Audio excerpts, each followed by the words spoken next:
Hello, guys. Welcome into another edition of Backseat Drivers. I have Jonathan Merriman, and we have a special guest on the left side here. William Byron is joining us. We appreciate you being here. Yeah, thanks for having me. All right, it's been fun. First topic that we want to talk about, Chicago. I got something before Chicago. Okay. Okay. Is Willie B appropriate to call you? That's fine. Okay, yeah. there we go. We were debating this earlier. But you gotta spell it right. Like the whole. W-I-L-L-Y. Yeah. Yeah. Exactly. You're not an IE guy. Yeah, No. I saw the IE. I was like. Willie's like. Well, I think Jimmy throws people Backwoods. off. Who Jimmy does? Yeah, with the spelling. Yeah. Yeah, that's true. I saw I heard Dale Jr. call me William this week. So I love that. William. I like that. That might stick. All right, well, back to Chicago. You had 9 laps led, all Hendrick Motorsports in the top 15. It has to be a good day for that camp.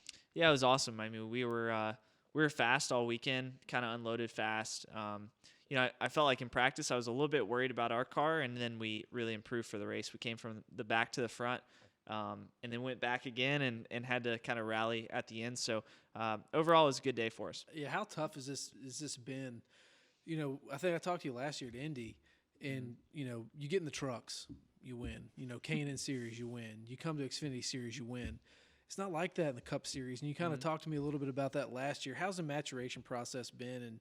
And obviously you're winning stages, you're leading laps now. So is the you turning the corner a little bit? Yeah, I mean, it's, a lot of credit goes to Chad, too. I mean, he's given me a great race team. So, he's given me kind of a competitive team that we can go out there and really compete for wins and stuff. So I feel like that's been a lot of it this year. And I feel like, honestly, just the learning curve is kind of, reached its peak this year. So I've not had to learn as much, and I've kind of been having fun and being more aggressive. We want to know what Chad is like behind the curtain. We see Yeah. Garage Chad. What is Boss Chad like? He's nice. I mean, he's intense, but you kind of expect it, and you just don't take it personal. Very direct person. Like you're gonna know where you stand. Like if you do something wrong. So I feel like he's a good guy to have on the pit box, and he tells it like it is. So I kind of give it back to him sometimes, and I feel like that helps the relationship grow. Both of you guys are so calm. Merriman refers to you as the silent assassin. Well, I just we've had conversations before, and I don't know if a lot of people know this, but your attitude is you don't have time for friends out there on the racetrack. Yeah, and so I don't. It's just unpopular. Well, I don't. It's just talk to me about that mentality of Yeah. I don't need to be your friend. I'm here to win races. I have a job to do. Because I think a lot of people are like, oh, boy next door, William Byron, when really when you get behind the helmet, you'd wreck a guy for a win, wouldn't you? Yeah, absolutely. I mean, it's I just haven't been close enough. I got to get closer. But no, I don't know. It's just I wouldn't wreck somebody for a win, but I would race them hard, and I don't go to the track to have friends, and I really don't like being friends with people because it just gets weird for me when we start racing. So I learned that when I was racing legend cars. I was racing legends. I was the best friend of everybody at the very start of my career, and I was wrecking all the time. And I was like fast, but I would wreck and all that. And I finally was just like, I'm just gonna go do my deal, and I started winning races. So I just kind of stuck with that. Well, I think one of the strangest things that you guys do, at least in my opinion, is, and I think I've talked to you about this before, the backstage of driver intros is just where you are talking to each other. I don't know how you're like, hey, I'm about to go race you, but how was your weekend? Like that's always so bizarre to me. It's odd. Yeah. I mean, it's like I feel like what do y'all talk about? How your weekend was? Nothing important. Nothing important. But it's like, you learn people, and like I think the biggest thing is you start to respect people, and so if you respect them, then you race them clean. So I look at it like that, and not really friendship, but more respect. I feel like it's like sharing a locker room in like pro baseball or the NFL.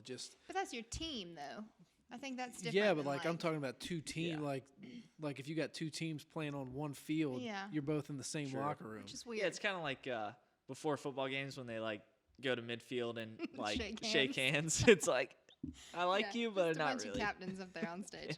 All right, season as a whole so far, we're halfway through the season. You have 3 poles, and Daytona 500, Coca-Cola 600, Pocono, 7 front row starts, 1 stage win in Sonoma. You've had a pretty decent start to your first year. So looking ahead to the second half of the year, what do you want to accomplish? We want to win first. I think that's a key goal for us, but want to make the playoffs. So we're 12th in points right now. Made a big climb in the last 4 weeks. Yeah, it's been good. So We were 19th like 3 or 4 weeks ago, and we've climbed all the way to 12th. So that's exciting, but we want to win, and so hopefully we can do that this weekend.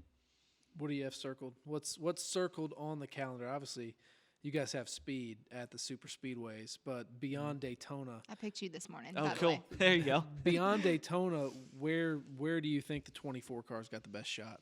I feel like anywhere lately, but I like Loudon is a really cool racetrack for me. I won the trucks there, and Chad ironically likes that track too. So we got that one circled, and maybe Watkins Glen. Watkins Glen was a good track for Chase last year. So we ran well at Sonoma. Had to go for the stage points, but if we can go for the win this time, who knows? We could hopefully pull that one out. Sonoma is a tough track, and it's a driver's track. Mm-hmm. So you made it look really easy, which I don't think that it is. So is that sim work that you're doing? Is that just you get in the car and it's like, we're just going to go for it? What is it? It's a little bit of both. I mean, I only did, everyone talked like I did a lot of sim work, but I only did an hour of sim training for that track. So it's not feel sim like, work. Yeah, it was more the day before we went to Spring Mountain in Vegas, and we did some running in some Camaros there. So I really learned a lot there, and then it just kind of applied to the next day at Sonoma. So I don't know. It's just kind of it's been a long progression at the road courses for me. It's kind of didn't really stick at first. It didn't make sense at all, and now it kind of makes sense. Long progression. He's Student been a Cup driver for 2 years. Well, 3. I ran road courses in Xfinity, and my guys will tell you I hit everything but the pace car probably, especially Mid Ohio. It was bad, but look, I think you're on the right track with that. I think you and Chad are paired up pretty good. The strategy there at Sonoma was pretty good, and the fact that you had some of the best in the business behind you for a good long time at that racetrack. So that's pretty impressive. Yeah, it was fun. Sonoma was awesome.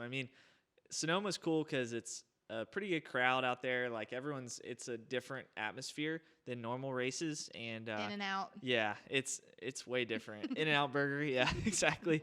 And I don't know, it's just that race has been such a tough race as like a rookie or a second year guy. Usually, just trying to stay on the lead lap type thing. So it was cool to lead that.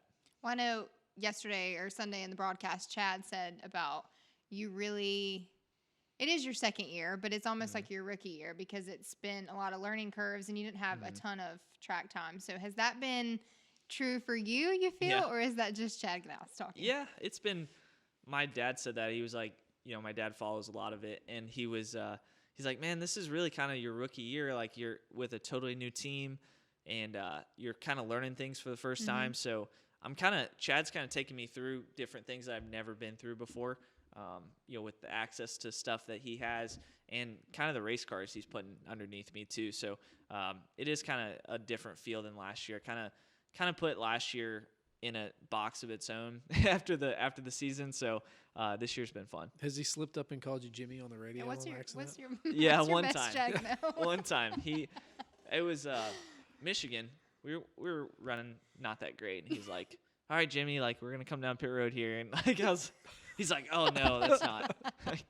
That's not right. So a lot of moving parts for Chad. Yeah, he's been around a while. All right. Well, we're gonna do something that we haven't done before because this is our first time having a driver here. Cool. So we're gonna do teammate superlatives. Okay.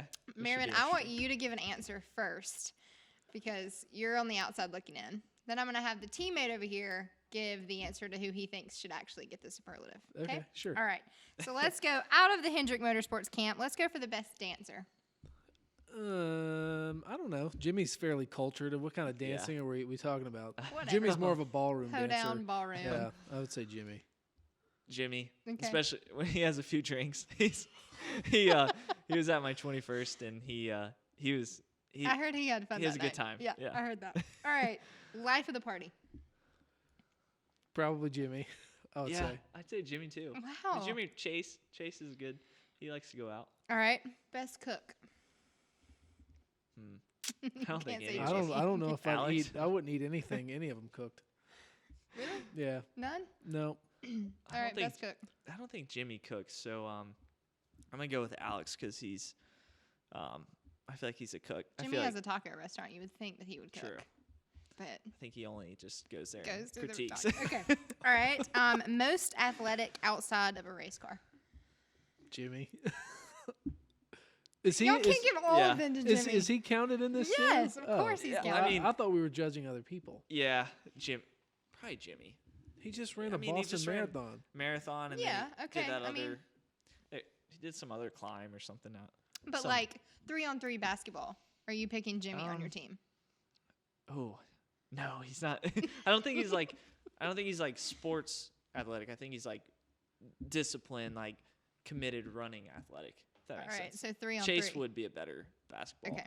All right. Yeah. Most likely to be late to driver intros. Bowman. Probably me. You think? Probably me. I don't know. I've been okay this year, but there's been a couple times that. Were you That's late it. last year? I'd Rookie say, yeah. mistake. I think I was Rookie mistake. 1 or 2 times. Yeah. All right. Best teammate to have on a deserted island. I would say Chase. Chase. Yeah. Really? He'd build some kind of plane and fly you out of there. Can't build it. I don't know if he would build It's it. like coconuts and palm trees. A little helicopter or something. I think he'd know how to like live on his own. But I'd say Jimmy because he's always Oh, like positive. You are just You know? really boosting Jimmy up. Okay. Last one. Most likely to sleep during driver's meeting. Oh, that's easy. I don't know. Chase for sure. Oh, Chase. you think? Yeah, I sit next to him. Like I don't think he would pay attention. Maybe I don't want to be Just- an island with him. Yeah, we'll work on getting you acclimated with the Hendrick boys. All right, let's talk about Daytona because we have that Yeah. coming up this weekend. And I know you just today debuted a new paint scheme that you're pretty excited about. So tell us about that. Yeah, we've got the Exalta paint scheme this weekend, so it looks really good. It's a white base car with flames all over it, so It's going to look really cool under the lights. yeah, it'll look awesome. It's called the Flames of Independence, so it's a really cool looking car, and Chad's been excited about it for a while. It's funny at Hendrick, we've got some old school guys. So there's a guy that works on the cars for the super speedways, and he just loves that thing. It's like his baby. So hopefully we can get him a win. So basically, you have to just like hold him up in victory lane. if you win. Exactly. Yeah. Got it. What can we expect from Daytona? We know that it's a crazy race always. Yeah. I picked you to win, so I'm going to Perfect. reiterate that while he's sitting here. But I know that Yeah. we see a lot of first-time winners. We see some crazy winners. What can we expect from a July race in Daytona? Crashes probably. Everyone kind of gets crazy at this time of year, especially the guys outside the playoff cutoff. So I don't really know. I feel like Talladega was wild. It was kind of more 3 wide than we're used to lately. So the cars they handled better.